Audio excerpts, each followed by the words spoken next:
Hello दोस्तों, आज perfect world episode 155 के बारे में बताया जाएगा, तो चलिए शुरू करते हैं। शी हाओ एक बड़े पैमाने पर परिवहन संरचना का उपयोग करके एक विशाल शहर से निकला, जो दर्जनों प्रांतों में यात्रा कर सकता था।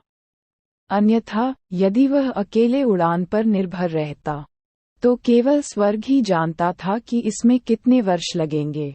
एक ही प्रांत, एक छोर से दूसरे छोर तक, कम से कम कई दसियों लाख ली का था, जो जितना लंबा होगा वह और भी अधिक अंतहीन होगा।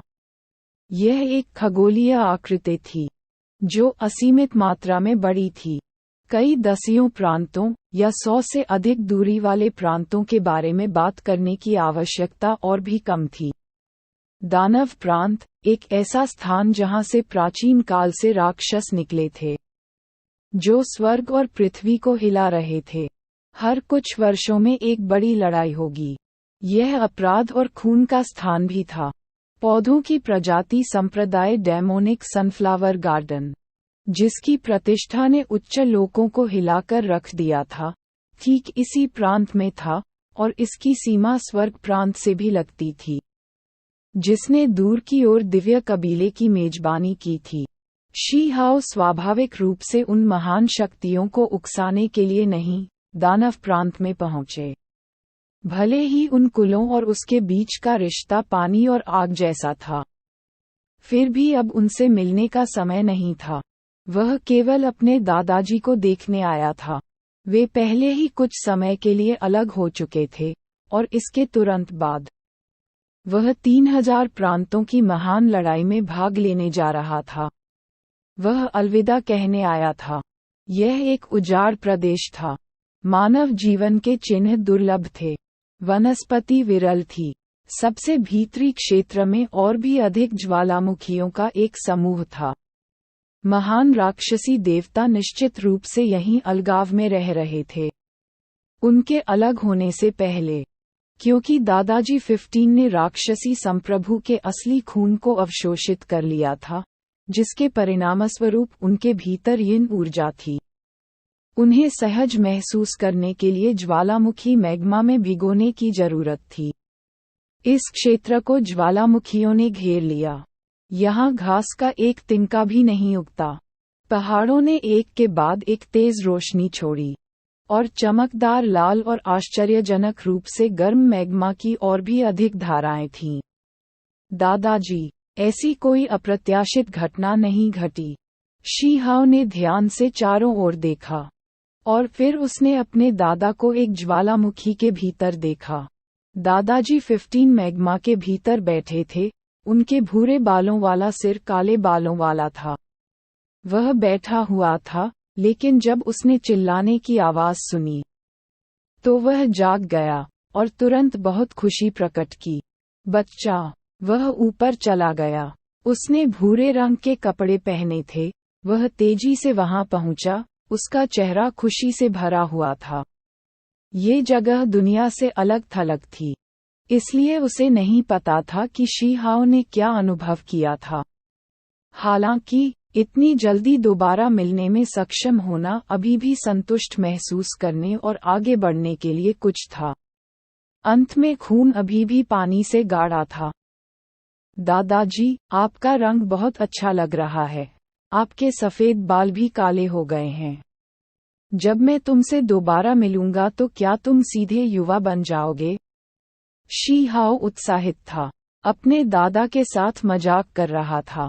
हाँ, दादाजी 15 का मूड बेहद अच्छा था। उसके शरीर में यिन ऊर्जा लगभग पूरी तरह से निष्कासित हो गई थी। उसने अपने पोते को देखने के लिए अपनी भुजाएं भी फैला दीं। यह वापस बढ़ गया। ये बहुत बढ़िया है। शी हाओ बहुत खुश हुआ। दादाजी 15 का टूटा हुआ हाथ आखिरकार वापस बड़ा हो गया। अब वे अपंग नहीं रहे। एक बार जब कोई सर्वोच्च विशेषज्ञ क्षेत्र में पहुंच जाता है, तो वह अपने अंगों को फिर से विकसित कर सकता है। ऐसा करने के लिए बहुत अधिक समय की आवश्यकता नहीं होती है। बच्चे, तुम इतनी जल्दी लौट आए। आखिर तुम्हें बाहर क्या मिला? दादाजी 15 ने पूछा। उतनी कोई परेशानी नहीं थी। मैंने अच्छा खाया, अच्छी नींद ली और यहाँ तक कि कई बेहतरीन प्राकृतिक अवसरों का भी सामना किया। शी हाओ को डर था कि उनके दादा चिंतित हो जाएंगे, इसलिए उन्होंने विभिन्न दुखद चीजों के बारे में बात नहीं की। बदबूदार बच्चा अभी भी मुझसे चीजें छिपाना चाहता है। अपनी उपस्थिति से आप जानबूझकर केवल अच्छी खबर बता रहे हैं। बस इस सब के बारे में बात करो। दादाजी कोई बाहरी व्यक्ति नहीं है। दादाजी 15 की आंखें गहरी थीं, मानो वे सब कुछ देख सकते हों। जब शी हाओ ने इस अवधि के दौरान अपने द्वारा अनुभव की गई हर चीज के बारे में ईमानदारी से बात की, तो दादाजी 15 क्रोधित हो गए। दिव्य कबीला बहुत दूर चला गया है, साथ ही वे कृतज्ञ भी थे। उनके पोते को एक दुर्जेय गुरु प्राप्त हुआ। दादा और पोते के पास बात करने के लिए बहुत सी बातें होती थीं। एक ही बातचीत में उन्हें देर रात हो जाती थी। शी हाओ ने अपने दादाजी से कहा कि वह जल्द ही प्रतिभाओं की महान लड़ाई में शामिल होने जा रहे हैं, और हो सकता है कि इस बार वह कई वर्षों के लिए चले जाएं। हाओए, तुम्हें निश्चित रूप से सावधान रहना होगा। हमें रैंकिन की जरूरत नहीं है, बस जिंदा रहने की जरूरत है। दादाजी 15 ने उसे पकड़ लिया। वह एक फौलादी आदमी था, लेकिन उस पल में पुराने आंसू लगभग बह निकले। शी हाओ को भी अपनी नाक में दर्द महसूस हुआ। उसने अपने दादाजी को गले लगाया और कहा, दादाजी, चिंता मत करो। मैं निश्चित रूप से जीवित वापस आऊंगा। मुझसे कोई निपट नहीं सकता, भले ही यह किसी और के लिए नहीं, सिर्फ अपने दादा के लिए ही क्यों न हो। वह खुद को सुरक्षित रखेंगे और जीवित लौट आएंगे। ये लाओ। दादाजी 15 ने ट्रू प्रिमोडियल रिकॉर्ड और 10,000 स्पिरिट डायग्राम निकाला और उन्हें अपने साथ ले आए। बार बार इसका अध्ययन करने के बाद उन्हें लगा कि हथेली के आकार की यह चमकदार सफेद हड्डी बिल्कुल असाधारण है। ये कुछ उपयोग प्रदर्शित करने में सक्षम हो सकता है। शी हाओ ने उसे अपने साथ लाते हुए सिर हिलाया। ऐसा इसलिए था क्योंकि बंजर भूमि क्षेत्र के पश्चिमी मकबरे बीस्ट माउंटेन में इस आरेख ने कुछ असाधारण गुणों को प्रदर्शित करते हुए कुछ बदलाव प्रदर्शित किए थे। दादाजी, ये स्वर्ग का जनादेश पत्थर है। वह इसे अपने दादा को देना चाहता था। अगर इस चीज को अभी भी विलय किया जा सकता है, तो इससे आपको एक कदम और सुधार करने की अनुमति मिल जाएगी। अफसोस की बात है, दादाजी 15 ने अपना सिर हिलाते हुए कहा कि वह यह नहीं चाहते। स्वर्ग के आदेश के बाद पत्थर ने किसी को चुना। भले ही उसे बाहर निकाल दिया गया हो, वह विलय के लिए किसी अन्य व्यक्ति को नहीं चुनेगा। ये पूर्ण विकास प्रदर्शित नहीं कर सका। काच। शी हाओ ने सीधे स्वर्ग के जनादेश पत्थर को आधा काट दिया और एक आधा दादाजी 15 के हाथों में दे दिया। हालांकि ये दूसरों के साथ विलय नहीं हो सकता है, फिर भी इस चीज को पाउडर में कुचल दिया जा सकता है और दिव्य बहुमूल्य दवा की तरह इस्तेमाल किया जा सकता है। जब अलग होने का समय आया तो दोनों ने आनाकानी की। बात करने के लिए बहुत सारी चीजें थीं। सही है, हाओए, इस स्थान पर कोई प्राचीन ज्वाला हो सकती है। यही कारण है कि यहाँ इतने सारे ज्वालामुखी हैं।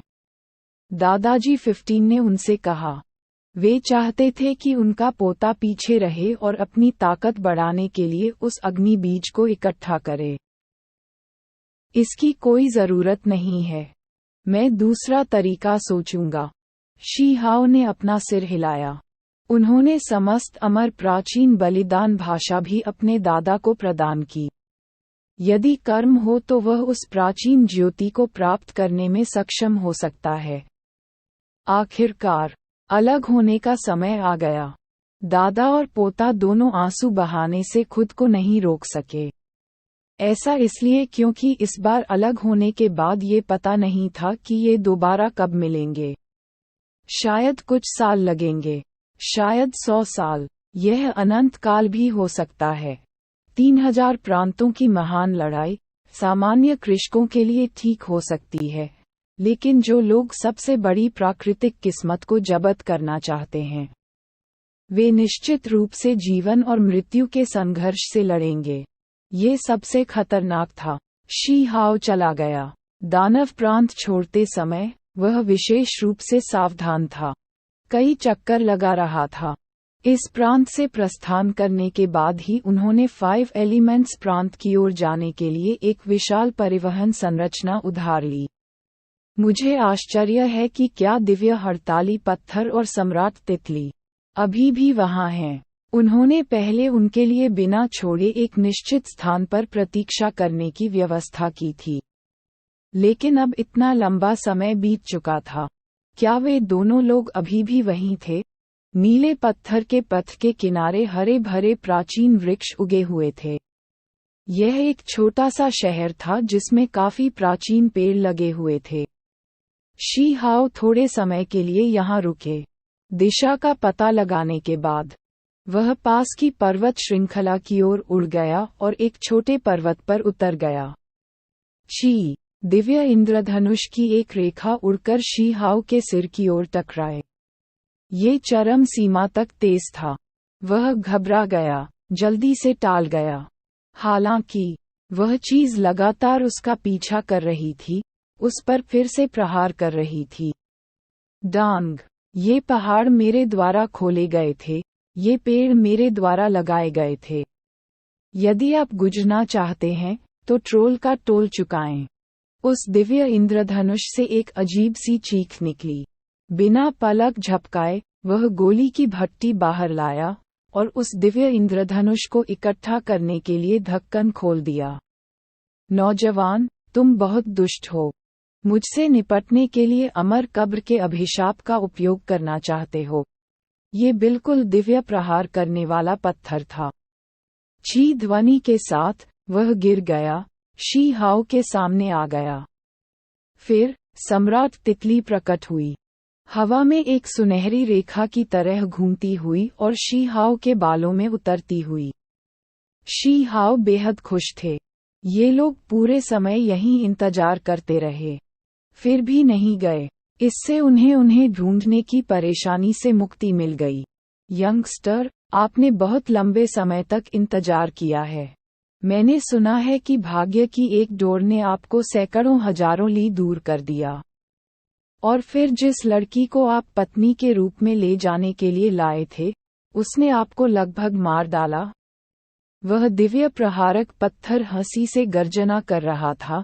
ऐसा लग रहा था जैसे वह अच्छी पिटाई का हकदार हो। सड़ी हुई चीज, मिलते ही जख्मों पर नमक छिड़क रहे हो। शी हाओ ने उसे पकड़ लिया। उसका दाहिना हाथ चमक रहा था और जोर से चुटकी काट रहा था। रुको कमीने, तुम्हारा हाथ इतना सख्त क्यों है? दिव्य प्रहारक पत्थर अजीब ढंग से चिल्लाया। बेशक यह अभी भी कुछ हद तक अतिशयोक्ति थी। इसकी जादुई शक्ति इतनी नहीं थी, लेकिन जिस सामग्री से इसे बनाया गया था वह शीर्ष स्तर की थी, अतुलनीय रूप से मजबूत थी। आप बहुत नासमझ हैं। एक बार में इतने लंबे समय के लिए चले जा रहे हैं। यहाँ प्रतीक्षा करते समय हमें क्या करना चाहिए? अपने आप ही हर जगह परेशानी में पड़ना, ऐसी उत्तेजक घटनाओं का अनुभव करना। आप तो हमें लेकर ही नहीं आए। ये तुच्छ दिव्य प्रहारक पत्थर हमेशा पूरी दुनिया को अराजकता में देखना चाहता था, और फिर उसने शी हाओ से मुआवजे के रूप में उपहार मांगे। शी हाओ ने इसे बाहर की ओर थप्पड़ मारा और कहा, मुझे विचलित करने की कोशिश मत करो। तुरंत मेरे साथ बहस करने की कोशिश करो। कोई न कोई अनर्थ अवश्य हुआ। मुझे बताओ, चांदी कहाँ गई? तथाकथित चांदी ठीक वही स्लीपिंग सिल्वर फीनिक्स थी। अब शी हाओ को स्वाभाविक रूप से यकीन था कि वह निश्चित रूप से चांदी के बालों वाली लड़की थी। जब ओरिजिन स्काई सीक्रेट क्षेत्र खुला, तो इसमें सख्त नियम थे जो अन्य प्राणियों को उसका अनुसरण करने से रोकते थे। इसलिए वह केवल अकेले ही प्रवेश कर सकता था। सिल्वर फीनिक्स सो रहा था। इसलिए शी हाओ ने उसकी देखभाल के लिए एक दिव्य प्रहारक पत्थर का सहारा लिया। वह मूर्ख पक्षी मुझसे डर गया था। दिव्य प्रहारक पत्थर ने अहंकारपूर्ण दृष्टि धारण कर ली। बकवास। शी हाओ को पता था कि यह चमगादड़ के ठीक सामने अपने दांतों से झूठ बोल रहा था। उसने झट से सम्राट तितली की ओर देखा और पूछा। ऐसा इसलिए था क्योंकि चांदी के बालों वाली लड़की को पता था कि सुप्रीम हॉल पहले कहाँ दिखाई दिया था। नतीजतन सम्राट बटरफ्लाई ने कुछ दिव्य इंद्रियों को प्रसारित किया, उसे बताया कि सिल्वर फीनिक्स जाग गया, एक सुंदर और उत्कृष्ट चांदी के बालों वाली महिला में बदल गया। और फिर उसने दिव्य हड़ताली पत्थर को पागलपन से पीटा। कई दसियों तक उसका पीछा किया, हजारों लीग की, और अंत में जाने से पहले जमकर अपनी नाराजगी व्यक्त की। क्या तुमने यह नहीं कहा कि तुमने उसका पीछा किया था? शी हाओ ने दिव्य पत्थर से पूछा। वह फीनिक्स की वंशज है, लगभग अपनी जड़ों की ओर लौट रही है। एक बार जब वह दिव्य ज्वालाओं में स्नान करने के बाद गंभीर चोटों से उबरकर सिल्वर फीनिक्स में बदल गई, तो यह और भी मजबूत हो गई। मुझे मौत तक गुस्सा दिलाना। तुम किस बात पर हंस रहे हो? आपने बिल्कुल भयानक काम करते हुए दूसरी पार्टी के चांदी के पंख काट दिए, जिससे वह कबूतर की तरह दिखने लगी, लेकिन अंत में उसने अपनी सारी नाराजगी मुझ पर उतार दी। फीनिक्स की वे लपटें सचमुच असहनीय हैं। मैं बहुत बदकिस्मत हूँ। दिव्य प्रहार करने वाला पत्थर इतना क्रोधित था कि वह क्रोध में उछल रहा था, लगातार शाप दे रहा था। इस बार उसे फिर से अपमानित किया गया, जिससे उसे अतुलनीय रूप से निराश महसूस हुआ। यदि वह बहुत तेज न दौड़ता तो पकड़ा गया होता। उस समय शी हाओ को डर था कि सिल्वर फीनिक्स को अन्य लोग पहचान लेंगे, इसलिए उसने सीधे उसे पूर्ण बदलाव दिया।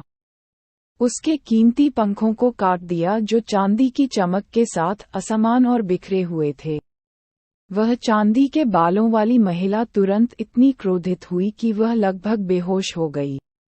जब वह पुनर्जीवित हुई, तो उसने बिना कुछ सोचे समझ लिया कि वह निश्चित रूप से पागल हो गई है।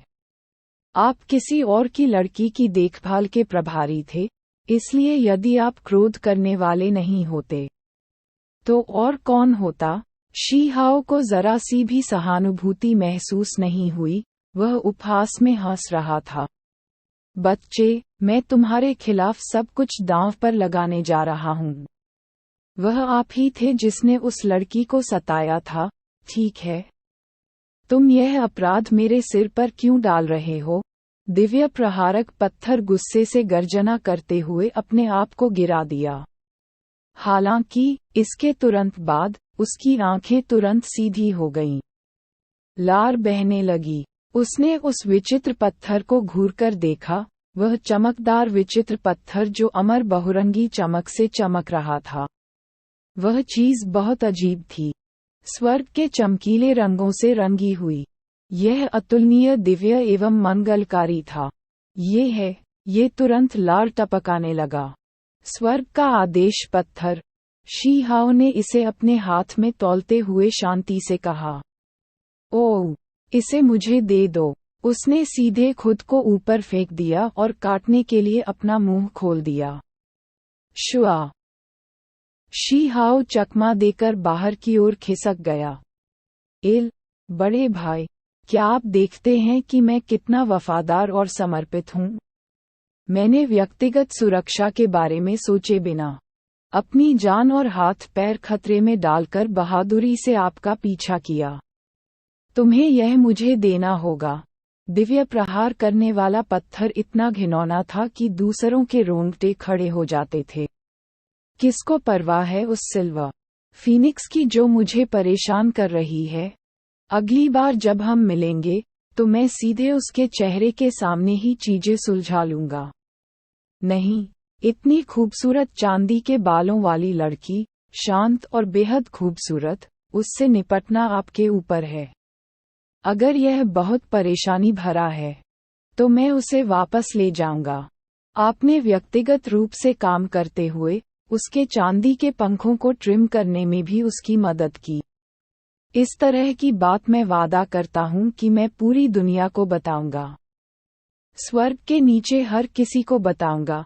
उसे आपसे शादी करने के अलावा कोई विकल्प नहीं छोड़ूंगा। ... आप क्या गड़बड़ कर रहे हैं?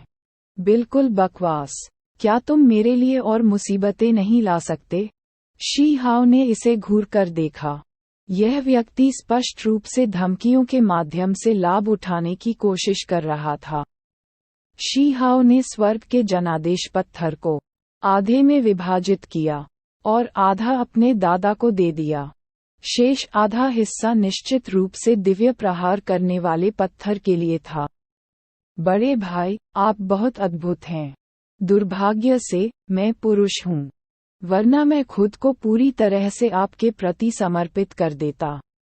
दिव्य प्रहारक पत्थर बेशर्मी से चिल्लाया। उसने स्वर्ग के जनादेश पत्थर को एक घूंट में निगल लिया। उस पल में उसका पूरा शरीर चमक गया, लाल रंग में बदल गया, फिर पूर्व से बैंगनी ऊर्जा आई, फिर जैद की तरह शुद्ध सफेद हो गया। ये लगातार बदलता रहा, अतुलनीय रूप से दिव्य प्रतीत होता रहा। आप इसके साथ विलय कर सकते हैं? शी हाओ हैरान था। बिल्कुल, यह एक चट्टान है, मैं एक चट्टान हूँ, हम देर सबेर विलीन हो जाएंगे। तथाकथित चयन करने वाले स्वामी, ये सिर्फ अन्य प्राणियों के लिए है। दिव्य प्रहारक पत्थर गर्व से बोला। जब शी हाओ ने ये सुना, तो उसका दिल पागलों की तरह धड़कने लगा।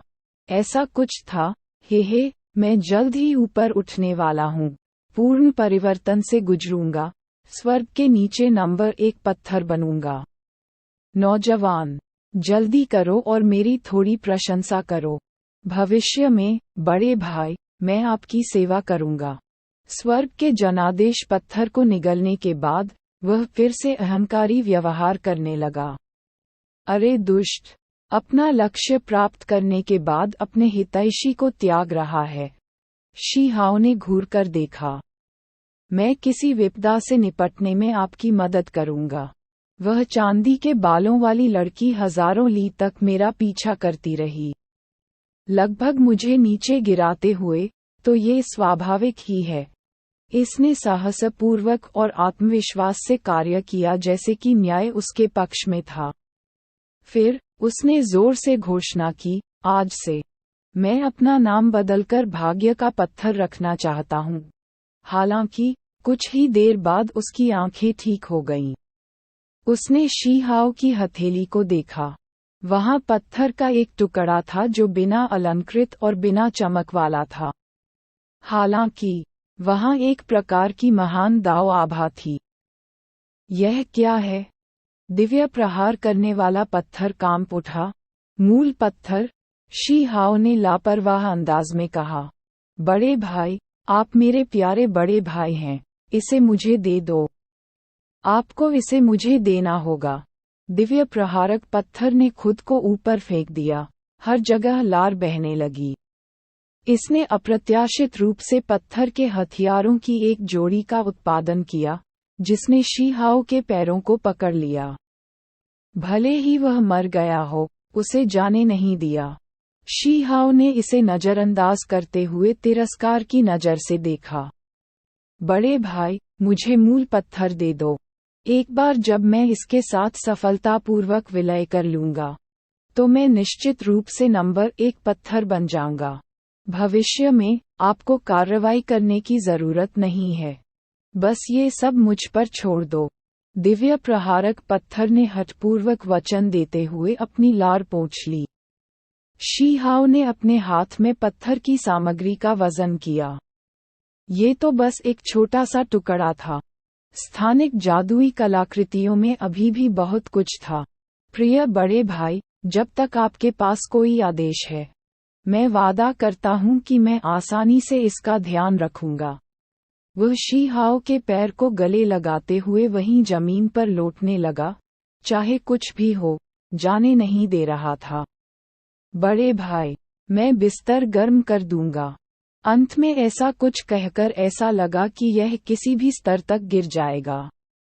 भाड़ में जाओ। शी हाओ ने अपना पैर बाहर निकाला और महसूस किया कि उसके शरीर पर सारे अच्छे बाल खड़े हो गए हैं। ओह, मेरा मतलब यह नहीं था। मैं जो कहना चाहता था वह ये था कि मैं ऐसे लोगों को वापस लाऊंगा जो बिस्तर गर्म करेंगे।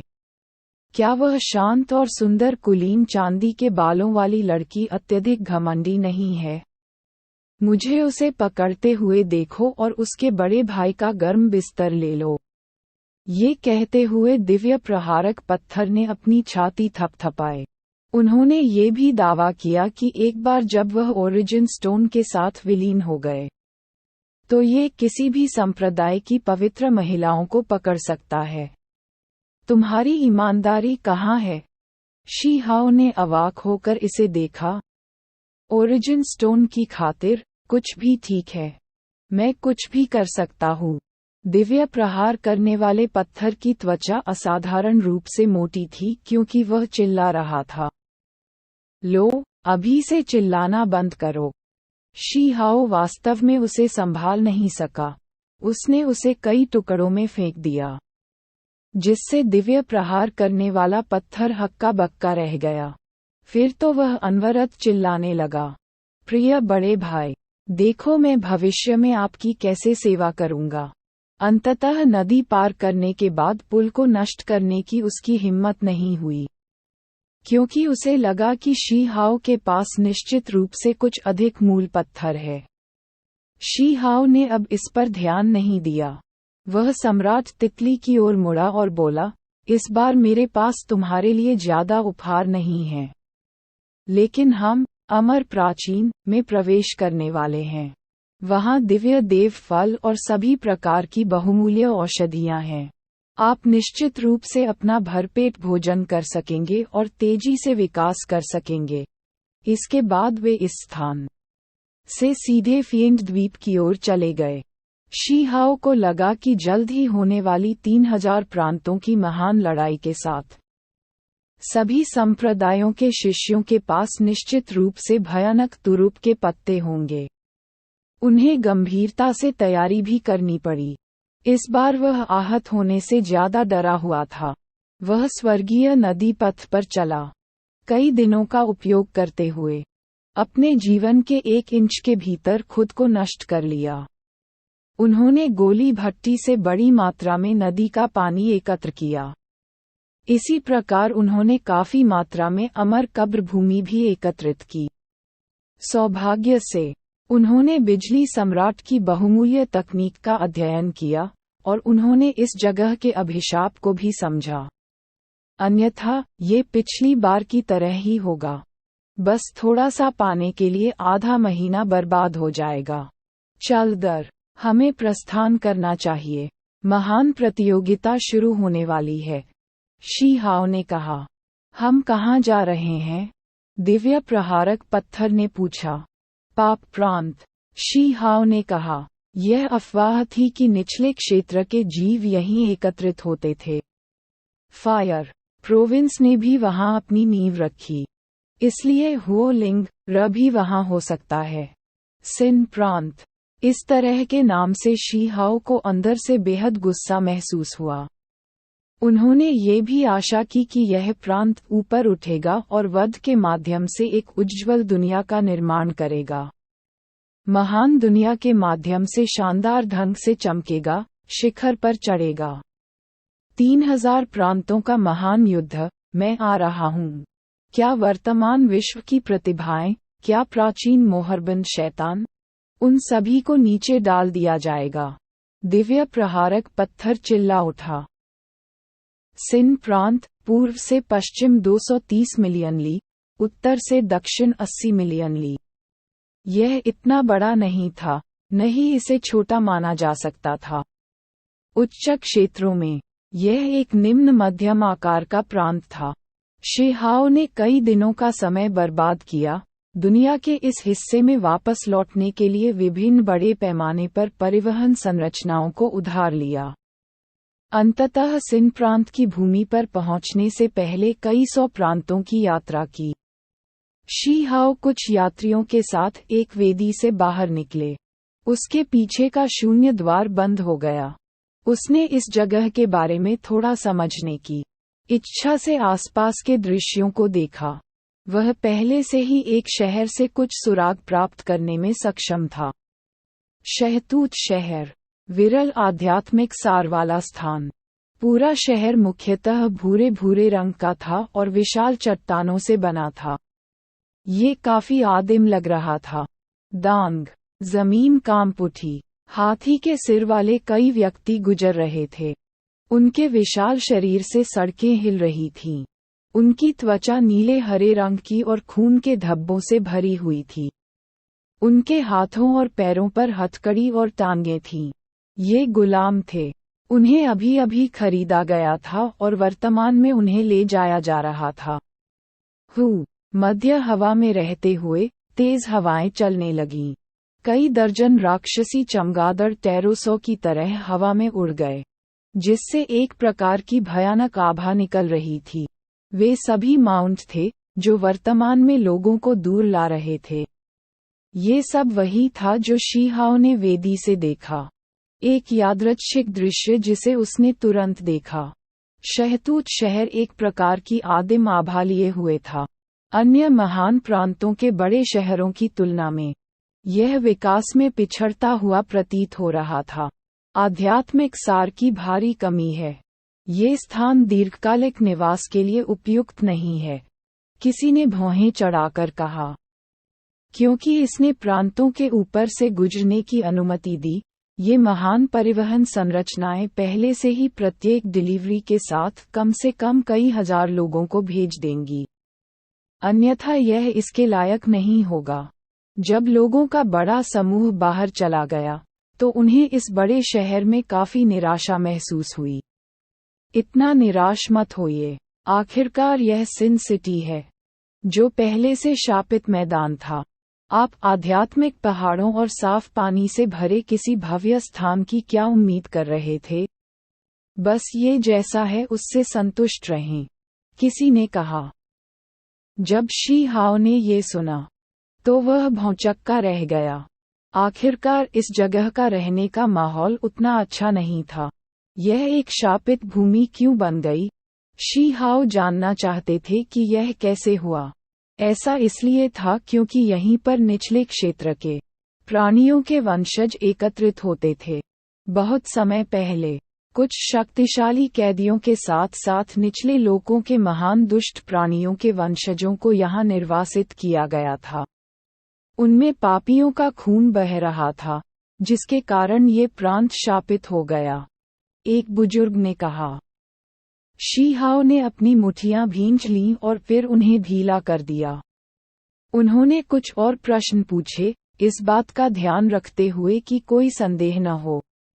ऐसा इसलिए था क्योंकि उच्चतर क्षेत्र बहुत विशाल थे, और जिस प्रांत में वे रहते थे उसके अलावा उनके लिए अन्य स्थानों के बारे में बहुत अधिक जानकारी न होना सामान्य था। धिक्कार है, यह निश्चित रूप से कुछ असाधारण व्यक्ति हैं जो अत्यधिक शक्तिशाली हैं। इसे प्रदर्शित कर सकते हैं, है ना? दूसरों की दिलचस्पी थी। ये प्रश्न ऐसा है जिससे हमें बचना चाहिए। अफवाह है कि यह स्वर्ग से आया अभिशाप है, बड़े ने कहा। बहुत से लोग डर को काबू में करते हुए हौंफने से खुद को नहीं रोक सके। वे उसके बारे में और अधिक पूछने को तैयार नहीं थे। हालांकि कुछ युवा ऐसे भी थे जो अधिक उत्सुक थे और अपने बगल के लोगों से पूछ रहे थे कि ऐसा क्यों है। साथ ही ऐसा प्रतीत होता है कि वे वास्तव में इन संदेहपूर्ण बातों पर विश्वास नहीं करते हैं। कौन सा स्वर्ग? वे सभी प्राणियों द्वारा बनाए गए थे। एक मजाक से ज्यादा कुछ नहीं जो अंततः थोड़ा और डरावना हो गया। किसी ने इस किंवदंती पर वास्तव में विश्वास न करते हुए बुदबुदाया। सही है, कुछ अफवाहें थीं कि यह कुछ प्राचीन संप्रदायों से संबंधित है जो गायब हो गए हैं या इस दुनिया में छिप गए हैं। उस समय इन विरासतों से कुछ निषिद्ध अस्तित्वों ने इस अभिशाप को बनाने के लिए हाथ मिलाया। यह एक अफवाह है, कुछ लोगों ने आपस में बहस और चर्चा की। मैं कहता हूँ, हर कोई, अब जब हम इस जगह पर आ गए हैं, तो यह अभी भी बेहतर है अगर हम इन वर्जित विषयों पर बातचीत करना बंद कर दें। अन्यथा, अगर कुछ बुरा होता है, तो हम एक बड़ी आपदा को भड़का सकते हैं। एक शांत मध्यम आयु वर्ग के व्यक्ति ने चेतावनी दी। शहतूत शहर अत्यंत विशाल था। ये चट्टानों से बना था, और यहाँ तक कि जमीन की सतह भी चट्टानी सामग्री से बनी थी, जिससे शहर को काफी प्राचीन और जंगली होने का एहसास होता था। परिवहन संरचना से बाहर निकलने और शहर में प्रवेश करने के बाद अधिकांश लोग तितर बितर हो गए। अब एक साथ नहीं चल रहे थे। शी हाओ को पहले से ही पता था कि ऐसे बहुत से लोग थे जो सिन प्रांत में 3000 प्रतिभाओं की महान लड़ाई में भाग लेना चाहते थे। इस आदिम और पिछड़ी जगह में अच्छी रैंकिंग प्राप्त करना चाहते थे। ऐसा इसलिए था क्योंकि अमर प्राचीन में प्रवेश करने वालों की संख्या सीमित थी। विभिन्न संप्रदायों के कृषक प्रवेश करने के तरीकों के बारे में सोच रहे थे। योग्यता प्राप्त करने के लिए तुलनात्मक रूप से कमजोर प्रांतों से गुजरने की कोशिश कर रहे थे। सिन प्रांत कई सर्वोच्च विशेषज्ञों का लक्ष्य था। यहाँ भारी मात्रा में लोग जमा हो गए। शहतूत सिटी इस प्रभाव का एक छोटा सा हिस्सा था। इस प्रांत के अन्य शहर पहले से ही बाहरी लोगों से भरे हुए थे, इसलिए इस प्रांत के लिए फिर से शांतिपूर्ण होना मुश्किल था। ये जगह काफी अशांत थी। इतने सारे लोगों की भागीदारी के साथ, क्या इसका कोई मतलब है? शी हाओ ने अपने बगल वाले किसी से पूछा। ऐसा इसलिए था क्योंकि अन्य प्रांतों से भाग लेने आए लोगों की संख्या अनगिनत थी, जो अंतिम योग्यता अधिकारों के लिए सभी प्रांतों को पार करने में संकोच नहीं कर रहे थे। हालांकि स्वर्ग के नीचे केवल एक ही व्यक्ति नंबर 1 बन सका।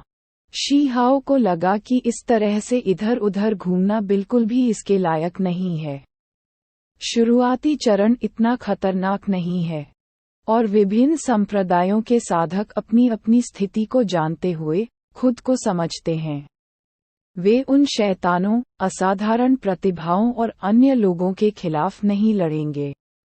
यदि उन्हें वास्तव में उनसे मिलने का दुर्भाग्य होता, तो वे तुरंत आत्मसमर्पण कर देते। हर कोई केवल अमर प्राचीन में अन्य अवसरों के लिए प्रवेश कर रहा है। वहाँ बहुत सारी दिव्य वस्तुएं हैं, जो इन सभी संप्रदायों की आंखें लाल करने के लिए पर्याप्त हैं। ये बिल्कुल स्पष्ट था कि भाग लेने वालों के लक्ष्य अलग अलग थे। केवल कुछ ही लोग नंबर 1 बनने की आकांक्षा रखते थे, जबकि सर्वोच्च विशेषज्ञों की भीड़ केवल दवाएं लेने, विरासत प्राप्त करने और अन्य चीजें प्राप्त करने के लिए प्रवेश करना चाहती थी।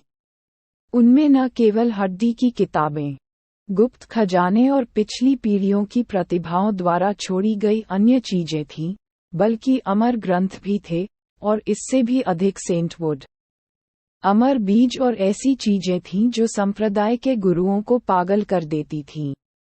एक व्यक्ति ने आह भरते हुए कहा, ऐसे लोग थे जिन्होंने अमर खजाना खोदा, अन्य जिन्होंने शब्दहीन स्वर्गीय पुस्तकें प्राप्त कीं, और कुछ ऐसे भी थे जिन्होंने स्वर्गीय देवता का फल खाने के बाद उस स्थान को स्वर्गीय देवता के रूप में छोड़ दिया। एक अन्य व्यक्ति ने सिर हिलाया और कहा, ऐसे लोग भी हैं जिन्होंने ट्रू ड्रैगन अंडे, अमर फीनिक्स घोंसले की खोज की है। स्वर्ग को चुनौती देने वाली चीजें आपकी कल्पना से परे हैं।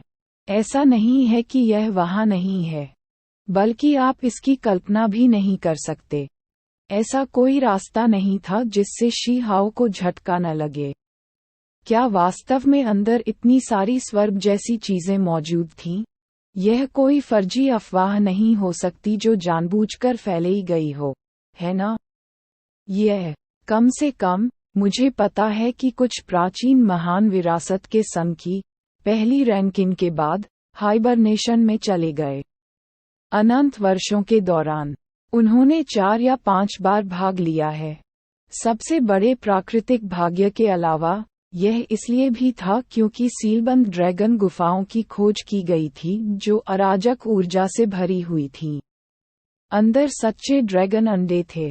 तुम्हें इस तरह की चीज के बारे में पता भी है? शी हाओ को उस पर विश्वास नहीं हुआ। इस दुनिया में कोई भी दीवार बिना अंतराल के नहीं है। और यह वह अकेला नहीं था जिसने इसकी खोज की थी। कई महान संप्रदाय अब इसके बारे में जानते हैं। और ऐसे संप्रदाय के गुरु भी थे जिन्होंने व्यक्तिगत रूप से इसके बारे में बात की थी। जब शी हाओ ने इसके बारे में सुना तो वह अवाक रह गए।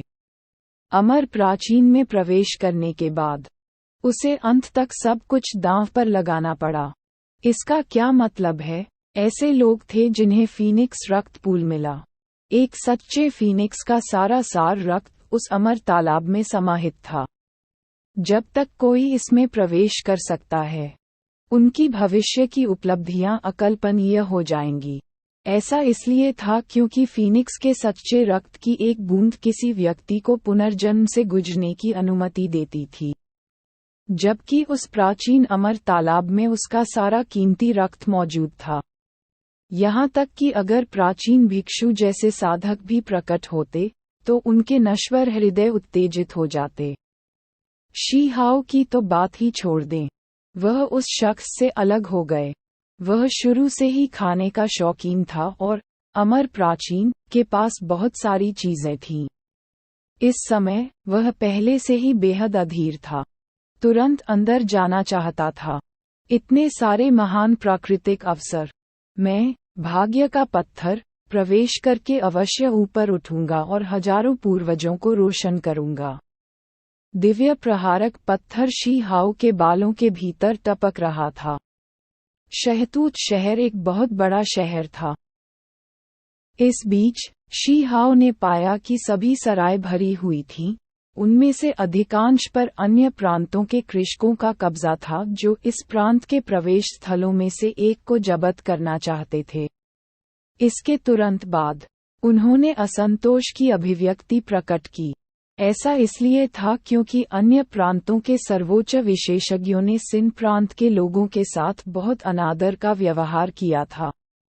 यह एक शापित भूमि थी, इसलिए उनकी नज़र में वे सभी शातिर कैदियों के वंशज थे। उनमें से कई लोग इन लोगों को हेय दृष्टि से देखते थे, इस प्रांत के साथ हेय दृष्टि से व्यवहार करते थे। पापियों के खून से लथपथ वंशजों को पूरे महान प्रांत को शाप देते हुए यहाँ रखा गया था। कोई कल्पना कर सकता है कि इन कैदियों ने कैसा जघन्य अपराध किया होगा। उस समय उन्हें सीधे तौर पर इन सभी लोगों का वध कर देना चाहिए था। उन्हें जीवित छोड़ने का क्या मतलब है? ये कुछ अतिवादियों की राय थी। इससे शी हाओ का चेहरा उतर गया। बावजूद इसके, इनमें से बहुत से लोग निचले दायरे से आए लोगों के वंशज थे। वास्तव में उन्हें इसी तरह देखा जा रहा था। इसमें कोई आश्चर्य नहीं कि इस प्रांत के नाम में पाप शब्द शामिल था, जिससे वह अंदर से बेहद असहज महसूस कर रहा था। इन पिछले वर्षों में इस प्रांत से बहुत अधिक उत्कृष्ट व्यक्ति नहीं हुए हैं। संभवतः सभी प्रवेश स्थानों पर बाहरी लोगों द्वारा कब्जा कर लिया जाएगा। एक शापित स्थान, विरल आध्यात्मिक सार वाला क्षेत्र। प्राचीन युद्ध के बाद उनका तब तक वध किया गया जब तक वे सभी भयभीत नहीं हो गए। वे अब भी किस प्रकार के विशेषज्ञ तैयार कर सकते हैं? जो लोग अन्य प्रांतों से आए हैं, वे सभी कुलीन हैं। इन पापियों के हाथों से भागीदारी के स्लॉट छीनने के लिए यहाँ आ रहे हैं, इसलिए ये बिल्कुल सही और अपेक्षित है। ताकतवर कमजोरों पर विजय प्राप्त करेगा। बिल्कुल ऐसा ही होना चाहिए। शी हाओ का चेहरा देखने में और अधिक अप्रिय हो गया। उसके भीतर एक ज्वाला जल रही थी। निचले क्षेत्र में उसने महान दुष्टों के वंशज कहावत सुनी थी, और अब जब वह उच्च क्षेत्रों में आया तो वास्तव में इस तरह के प्रांत को निर्वासन और शापित भूमि के रूप में माना जाता था। इस प्रांत में निचले लोक के लोगों के साथ साथ उच्च लोक के प्राचीन दुष्ट शिष्यों के वंशज भी थे। वह बेहद असहज महसूस कर रहे थे। कितनी पीढ़ियां बीत गईं, भले ही उनके पूर्वजों ने सचमुच कुछ गलत किया हो, पाप का दोष उनके वंशजों के कंधों पर नहीं आना चाहिए, है न? शी हाओ को लगा कि उन्हें स्थिति को और अधिक विस्तार से समझना चाहिए। इसके तुरंत बाद उन्हें पता चला कि इस क्षेत्र के प्राचीन देश फायर कबीले को एक बड़ी शक्ति माना जाता था। वे अपमान बर्दाश्त नहीं करेंगे। इसके अलावा उन्हें जो अन्य समाचार मिले, उससे उन्हें गहरा सदमा लगा। वहां एक पत्थर का देश था, लेकिन प्राचीन काल में इसे मिटा दिया गया। शी हाओ की अभिव्यक्ति बदल गई। ये बिल्कुल भयानक खबर थी। यदि उनकी भविष्यवाणियां गलत नहीं थीं, तो यह उनके पाषाण कबीले के पूर्वजों द्वारा स्थापित प्राचीन देश होना चाहिए। ऐसा क्यों हुआ? उसने आसपास पूछा। पापियों का खून बहुत तीव्र था, जिसने सभी क्षेत्रों को चौंका दिया। इसे स्वर्ग ने शाप दिया था, जिसके कारण ये प्राचीन देश हवा में लुप्त हो गया। किसी ने उत्तर दिया। वह कैसे संभव है? शी हाओ को निश्चित रूप से इस कहावत पर विश्वास नहीं हुआ। चुप रहो, अपनी आवाज थोड़ी धीमी करो। प्राचीन युग में स्टोन कंट्री का विकास हुआ, जिससे कुछ दुर्जेय व्यक्ति पैदा हुए जो काफी आश्चर्यजनक थे। किसी ने स्वर्ग से एक बड़े हाथ को आते देखा, जो इस प्राचीन देश को नष्ट कर रहा था और उस कबीले को दफना रहा था। एक व्यक्ति ने रहस्यमय ढंग से कहा। शी हाओ दूरी के लिए रवाना हो गए। उनके लिए ये खबरें काफी बुरी थीं, जिससे उनका गुस्सा लगभग फूट पड़ा। चारों ओर खोज करने के बाद वह सफलतापूर्वक स्टोन कबीले के अवशेषों पर पहुंच गया। यहाँ घास का एक तिनका भी नहीं उगता था। ये जगह पूरी तरह से उजाड़ थी। हर जगह टूटी हुई दीवारों के अवशेष के साथ खंडहर थे। ये खंडहरों का एक विशाल क्षेत्र था। एक विशाल देश की राजधानी पहले यहाँ स्थित थी। शी हाओ 2 दिनों तक यहाँ घूमता रहा। अंदर से क्रोधित महसूस कर रहा था। इस प्राचीन देश को अप्रत्याशित रूप से इतनी बेरहमी से मिटा दिया गया, पूरी तरह से नष्ट कर दिया गया। ये बहुत क्रूर और निर्दयी था। आखिरकार इन प्राचीन देश के अवशेषों की सीमा पर उसे एक टूटा फूटा गांव मिला। करीब से निरीक्षण करने पर उन्हें पता चला कि इन व्यक्तियों को स्टोन कंट्री का वंशज माना जा सकता है। वास्तव में इस अवस्था से इनकार कर दिया। उन्होंने बूढ़े और कमजोर लोगों के साथ साथ सामान्य युवाओं को भी देखा। वे बहुत पहले ही नश्वर बन चुके थे। उन्हें खेती की समझ नहीं थी। वे अन्य कुलों की तरह पहले भी ठीक से जीवित रह सकते थे, लेकिन केवल इसलिए कि स्टोन कबीले के पूर्वजों को कुछ सच्चाई का पता चला। उन्होंने विनाश की आपदा को उकसाया। जब उन्हें एक और फटा हुआ पत्थर वाला गांव मिला, तो शी हाओ ने अप्रत्याशित रूप से एक धुंधली आंखों वाले बुजुर्ग के मुंह से यह चौंकाने वाली जानकारी सुनी।